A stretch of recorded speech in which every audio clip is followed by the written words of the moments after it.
ललित अंबरदार जी, आप ही से करता हूं, क्योंकि कश्मीरी पंडितों का दर्द आप समझते हैं और उस दर्द के पीछे एक बड़ी वजह यह अलगाववादी सोच भी कही जा सकती है घाटी की, जिसके चलते कश्मीरी पंडितों को इतना परेशान होना पड़ा।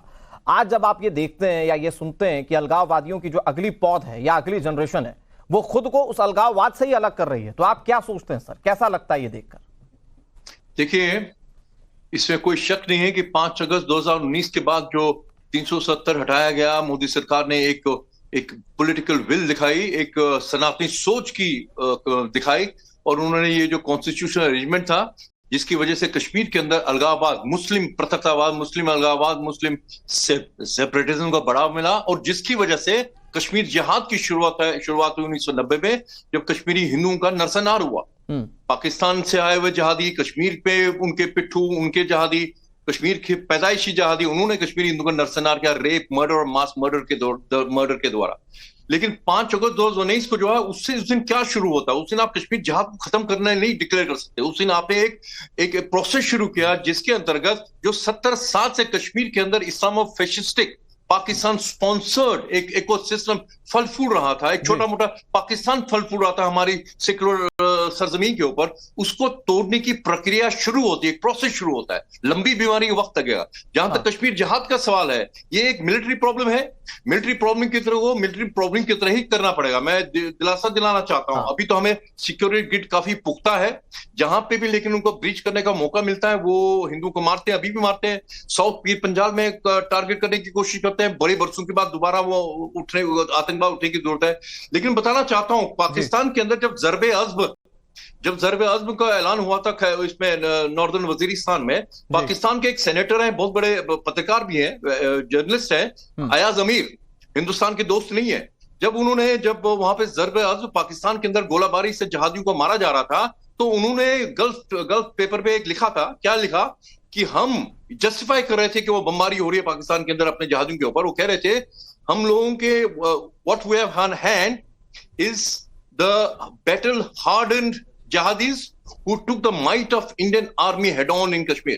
हमारे सामने जो चुनौतियां उन जहादियों की है जिन्होंने भारतीय शक्तिशाली सेना को आड़े हाथों ले लिया था। तो ये था कश्मीर जिहाद। अब तब से आज तो बहुत फर्क पड़ा हो, लेकिन मैं समझता हूं कि अभी बहुत ही जल्दी होगी अगर हम ये सोचेंगे कि आप हटाएंगे, वक्त लगेगा। पूरी तरह से नहीं, लेकिन कुछ ना कुछ पाक प्रायोजित जरूर था ये अलगाववाद का जो पूरा सिस्टम।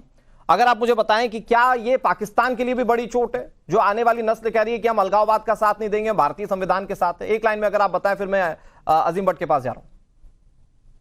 बिल्कुल, जिन लोग, अच्छा मेरे से पूछा आप? हाँ बिल्कुल बिल्कुल ललित जी, बहुत जल्दी से कंक्लूड कर लीजिए एक लाइन में। मैं ये कह रहा हूं, जो ये बदलाव आ रहा है, एक तो जो वहां पे हिंदुस्तानी जो आवाजें थी जो जिहादियों की वजह से दबी हुई थी, जो सनातनी मुसलमान है कश्मीर के, लेफ्टिनेंट फयाज अपने देश के लिए मरता है, राइफलमैन औरंगजेब देश के लिए मरता है। और मैं बताना चाहता हूं पाकिस्तानियों को, राइफलमैन औरंगजेब की लाश जब घर में आई, उसके बाप ने क्या बोला था कि मेरे 3 बच्चे लड़के और हैं, वो भी हिंदुस्तानी फौज के अंदर भर्ती हो जाएंगे।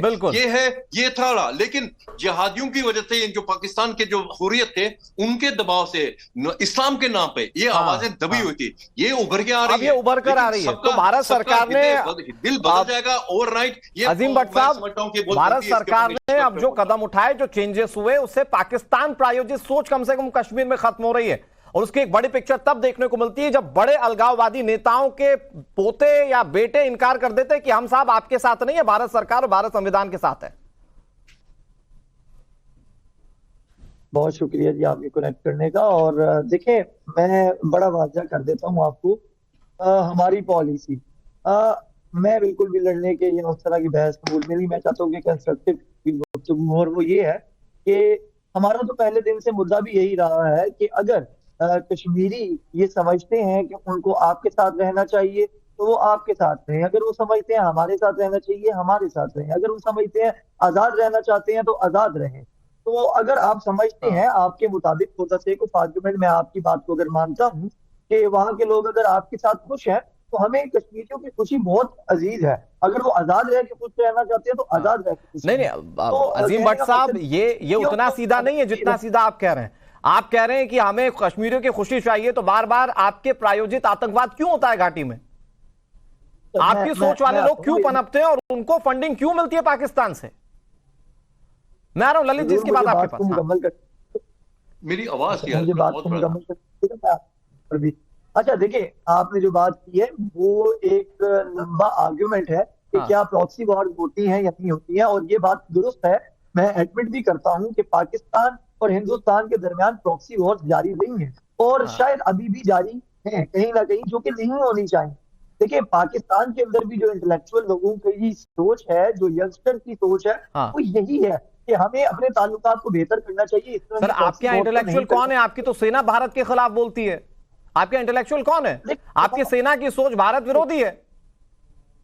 नहीं नहीं, आप जेनेरिक ना कीजिए ना, ये ज्यादती होगी। अभी आपको अगर मालूम होगा, डेफिनेटली मालूम होगा, आप जर्नलिस्ट हैं, कि अभी रिसेंटली हमारे यहाँ भी एक बहुत बड़ी डिबेट चल रही है पाकिस्तान में कि यार हिंदुस्तान के साथ जो है वो ट्रेड को आवाज जो है बढ़ा वो दीजिए ओपन किया प्लीज। जाए। तो ऐसा नहीं था, तो बढ़वा रहे हम ललित लोग जी, जो है बढ़वा रहे हैं। हाँ। मजीद आगे बढ़। ठीक है, अगर सिवाज साहब मैं जवाब देना चाह रहे हैं। argument- भट्टी साहब, आपकी बातों का सिवाज साहब जवाब देना चाह रहे हैं। एक ही हाँ सवाल देखो सर। अनुराग, सच्चाई ये है कि लश्कर तोबा जैसे मोहम्मद आतंकवादी पाकिस्तान भेजता रहा है, और अभी भी 10,000 के करीब पीओके में बैठे हुए हैं। वो लॉन्च पैड पे हैं, ट्रेनिंग एरिया में हैं, और पाकिस्तान कोशिश कर रहा है उनको भारत में भेजने की, मगर हमारा जो काउंटर इन्फिल्ट्रेशन ग्रिड है वो बहुत पुख्ता है, तो ये सक्सेसफुल नहीं हुई। तो इसीलिए इन्होंने रजौरी पुंछ में अब रास्ते खोलने की कोशिश की। ये अलग बात है कि आज की तारीख में जिस प्रकार से जम्मू और कश्मीर का रुख बदल गया है, स्पेशली आर्टिकल 370 और 35 से एब्रोगेट होने पे, अमन शांति है, तरक्की की तरफ जा रहा है, डेवलपमेंट हो रही है, सड़कों का जाल बिछ गया है, डिस्ट्रिक्ट डेवलपमेंट काउंसिल और panchayat election grass root level पे डेमोक्रेसी आई है, IIM medical college engineering college बन गए हैं। और सच्चाई यह है कि टूरिज्म इस बार रिकॉर्ड टाइम हुआ, और जो G20 की मीटिंग थी वो वहां पर होती है। यही नहीं, सऊदी अरेबिया, जो UAE हैं, वो अब इन्वेस्ट करना चाहते हैं कश्मीर घाटी के अंदर हॉर्टिकल्चर और आपकी जो टूरिज्म इंडस्ट्री में। करीब करीब 500 करोड़ के रुपए उन्होंने एक प्रकार ऐलान किया कि वो इन्वेस्ट करेंगे। तो सच्चाई यह है कि भारत के जो जम्मू और कश्मीर है वो मुझे लगता है अब बहुत तरक्की की तरफ जा रहा है, अमन शांति है। जो पत्थरबाजी की घटनाएं किसी समय होती थी आज से 10-12 साल पहले, वो आज एक नहीं, लेकिन जैसा आप बता रहे हैं सिवाज साहब, उसमें तो पाकिस्तान अपनी सोच को फला फुला नहीं पाएगा ना घाटी में। नहीं, ये तो पाकिस्तान के लिए बहुत बड़ा सेटबैक है अगर ये चेंजेस हुए हमारे घाटी में या कश्मीर में।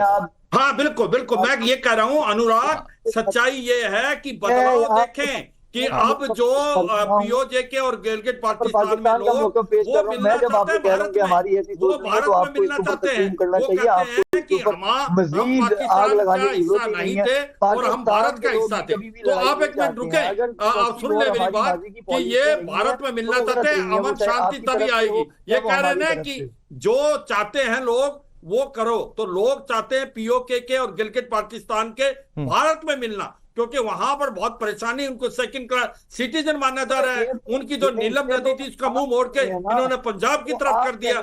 जो मंगला डैम में बिजली पैदा होती है वही उनको 74 रुपए पर यूनिट मिलती है। तो सच्चाई यह है कि ये आप परखें, समझे कि आज POK और गिलगित पाकिस्तान के लोग भारत में मिलना चाहते हैं। उनको लगता है कि जम्मू कश्मीर में जो अमन शांति आई है वो भी उसका हिस्सा बनना चाहते हैं। तो ये इनको समझ आना चाहिए।